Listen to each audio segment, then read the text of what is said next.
नमस्कार रेडियो माल्यवंत गोष्ठी बेतार केन्द्र को आपण मान स्वागत।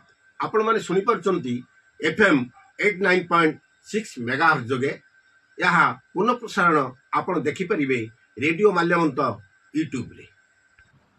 नमस्कार मु सुदेशना रेडियो माल्यवंत गोष्ठी बेतार केन्द्र को स्वागत।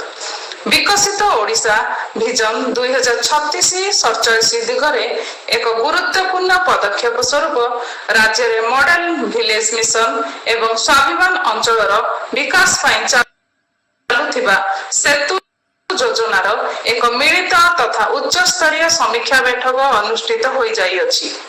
जिला परिषद सम्मिलनी कक्ष जिलापाल प्रथमेश अरविंद राजश्री अध्यक्षतार अनुष्ठित एही बैठक में जिलार प्रसिद्ध स्वाभिमान अंचल समेत समग्र जिलार सामग्रिक विकास और रूपांतरण नहीं विस्तृत रूपरेखा प्रस्तुत करा जायछि।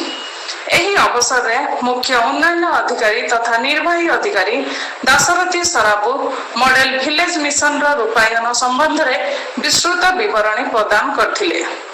ओडिशार ग्राम गुड़िक मौलिक सुविधा एवं सार्वजनिक स्थान सहित परिपूर्ण करने आदर्श ग्राम मिशन को एक प्रमुख पदक्षेप भाव में परिकल्पना करा जाई अछि, जहाँ ग्राम गुड़ी को सहरांचल स्तर में सुविधा प्रदान करी सेगुड़ी को आत्मनिर्भरशील एवं स्वयं शासित समृद्धिर केन्द्र रे परिणत करिवो। जिलार 111टी ग्राम पंचायत रे एही मॉडल विलेज गठन करा जिबाकू लक्ष्य रखा जायथिबा बेले एथिरे विशेष भावे चित्रकोंडा ब्लॉक रो 18टी ग्राम पंचायत एवं कोरकुंडा ब्लॉक रो नाकामामुड़ी ग्राम पंचायत शामिल रहिछि। निकट में प्रशासन पक्षर क्षेत्र परिदर्शन एवं स्थानीय लोकों ठारू संगृहित अभियोग आधार रे अंचल में मौलिक समस्या गुड़िकर समाधान पाई प्रशासन तत्परता प्रकाश करिछि। एही लक्ष्य पूरण रे प्रथम पदक्षेप भावे ग्राम स्तर रे भित्तिभूमि और सुविधार अभाव चिन्हट करिया पई एक बेसलाइन सर्वे कराजिबो।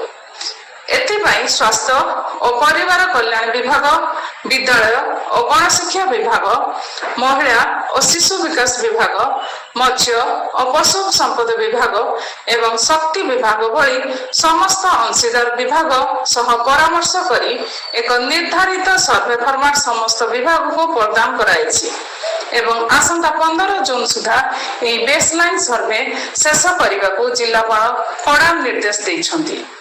एही मेगा मिशन रो समन्वय माध्यम रे स्वाभिमान अंचल समस्त ग्राम को मुख्य स्रोत सह जोड़िबा पाई ग्राम उन्नयन विभाग प्रथम और द्वितीय शाखा पक्षरु नूतन रास्ता और सेतु निर्माण कार्य को त्वरान्वित कराजिबो।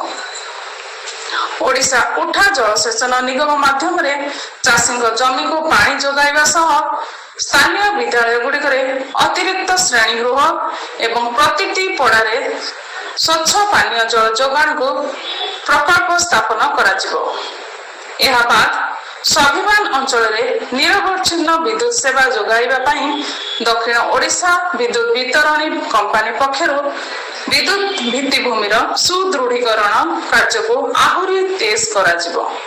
ग्राम पंचायत गुड़िकर विकास लगी एही समस्त प्रकल्प को निर्धारित समय सीमा मध्य शेष करने सह कार्य स्वच्छता बजाय रखा जिलापाल संपृक्त विभागीय जंत्री और अधिकारी मानू कड़ा निर्देश देइछन्ति।